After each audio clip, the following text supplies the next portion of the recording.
What a crazy return for the IndyCar fans. David Land here, Braden Eves, USF2000 champ, now in Indy Pro 2000. I think I got that right this time. Road America. Last year's race, kind of a stinker.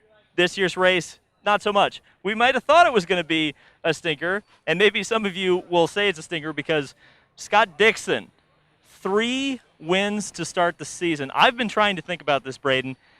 I think the only comparison is 1964 with A.J. Foyt. I think he won all but like 2 races in that season. Can you even put into words what Scott Dixon's doing right now at this level of the sport and at his age? Yeah, I mean, it is just incredible. The strategy and the execution from Scott Dixon, absolutely perfect every single time. And he's not dominating on pace, and it's just the execution is perfect. And at the end of every race, he's in the lead. So it's absolutely incredible. And just kind of looking down through the rest of the field, Will Power, second, bridesmaid again, another pit issue. I mean, this is Team Penske. What's going on? They seem to be screwing up pit stops where you would think otherwise they shouldn't be screwing up pit stops. Yeah, in the past, it seemed like always when things could go one way or the other, they always went in Newgarden's favor, and he would always win those races that were based on strategy. And Penske's always had a history of having amazing strategy. And this year, it's just like whenever something can go wrong, it seems like things are going wrong. And Rossi again, man. Oh my God! Well, I think the story of this race is just the adversity for so many of the stars. Power had the issue with the rear tire. You go back further, and Joseph Newgarden, like you said, who looked like was going to absolutely run away with this race like Rossi did last year, falls out of contention anyway, due to a fuel issue during the pit stops. And then, of course, Alexander Rossi, lap 1, runs over a sign.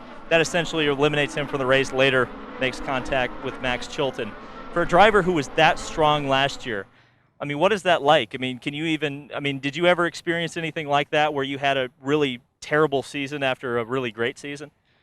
Yeah, you know, it's things can go south at any point, and it just seems like I think they're having some little gremlins with the car, and it's just setting him back on the wrong foot, and it's just really hurting him. And he's got to reverse this. I mean, Scott Dixon's leading the points.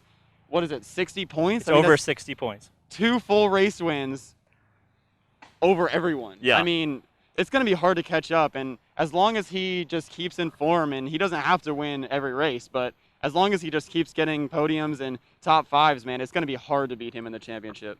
Speaking of podiums in the top 5, let's take a look at the top 6 from this race. I think Alex Palou is really the one that I was kind of picking out. I mean, what a fantastic race for him. Can you say a little bit about his rookie drive, and then we'll just kind of blast through the rest of the field? Yeah, Palou, like hello. Palou, okay. Yeah, just a great drive from him, and, you know, none of us really expected that at the start of this race. I mean, he really just came through and had an absolutely incredible overtake in turn 1 on Ryan Hunter-Reay, I believe. Yes. Which was, you know, that was just a fantastic drive for him. No mistakes, really, and really just consistent drive, making up positions, and ended up in 3rd position. Ryan Hunter-Reay finishing 4th, started on the front row. I want to give a shout out to Colton Herta. He told us way back at the Rolex 24 he wanted consistent finishes this year. He's been doing that. I think he hasn't finished outside of the top 10 this year. And, you know, while it looks like Dixon's absolutely destroying the championship right now, you could see a really strong championship performance from Colton Herta later this season. And then you look at some of the guys further down, like Santino Ferrucci. Great day for the Dale Coyne team.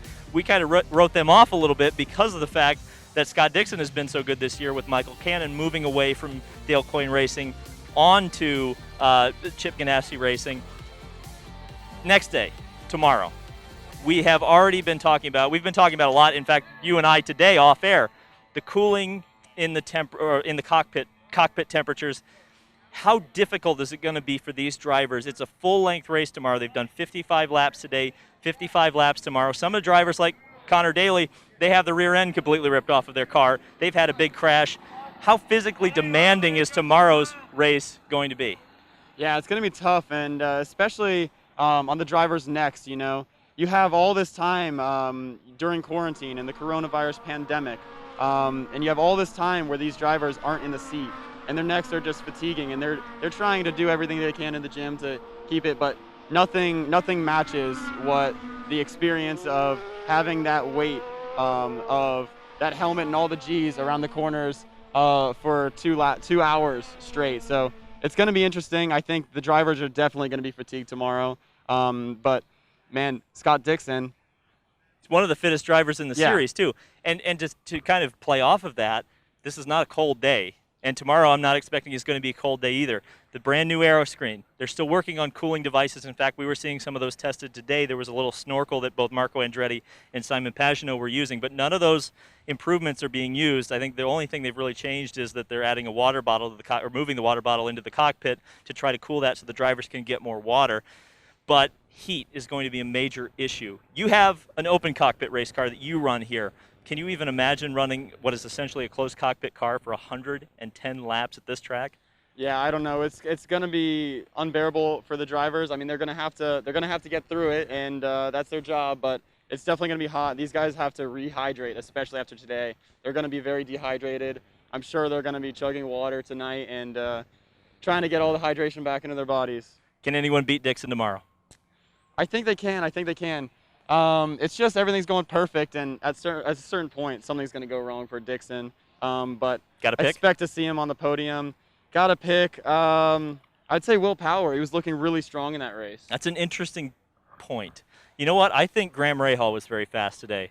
And if you think about it, he would have been the person who inherited the lead from Joseph Newgarden after that trouble. Of course, Rahal also had trouble in the pits, and I know my cameraman is going to be very happy that I'm picking Rahal. Some of his Instagram names, I think, are still Rahal Fanatic. But, yeah, I think Graham Rahal is going to have the best shot. I just don't trust Will Power's pit crew right now. That's the big problem. But I think the person you really need to trust in this series right now is Scott Dixon. 3 wins on the season to start the season. That's unbelievable. It's unprecedented, and we get to do it all again tomorrow. We'll see you there. Thank you guys so much for watching. For Braden Eves, this is David Land on YouTube. Subscribe for more IndyCar videos, and we'll see you tomorrow to review a whole nother race at Road America. Thanks, guys.